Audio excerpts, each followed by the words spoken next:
নতুন আরেকটি ভিডিও নিয়ে আসলাম। এই যে দেখুন, শহরের জায়গার সংকীর্ণতার অভাবে মানুষজন খেলাধুলার জন্য একটু জায়গা পায় না। এক ফ্রাইডেতে দোকানপাট বন্ধ থাকার কারণে বাচ্চা কাচ্চা থেকে শুরু করে বা ইয়াং জেনারেশনে যারা আছে, যাদের একটু খেলার বা বিনোদন করার ইচ্ছে হয়, তারা এই যে রাস্তার ধারেই এইভাবে খেলাধুলা করে আর কি। তো এইটা আসলে বর্তমানে শহরের জায়গাগুলোর সংকীর্ণতার জন্য, ফ্ল্যাট বাসা এমনকি দালান কোঠার জন্য এতটাই জায়গার সংকীর্ণতা হয়ে গিয়েছে। আগে আমরা দেখা যেত কি যে বাড়ির উঠানে কিংবা খেলার মাঠ পেতাম, কিন্তু বর্তমান জেনারেশনের বাচ্চা কাচ্চারা খেলার জন্য সেটা পায় না। পর্যাপ্ত স্পেস না পাওয়ার কারণে তারা ঘরমুখী, এমনকি ফোনের প্রতি অ্যাট্রাকটিভ হয়ে যাচ্ছে। তো আসলে কিছু করার নাই, শহরের জীবনযাপনগুলো এরকমই হচ্ছে।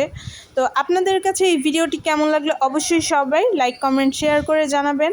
ভালো লেগে থাকলে অবশ্যই ফলো দিয়ে রাখবেন আমার পেজটি। সবাই ভালো থাকবেন।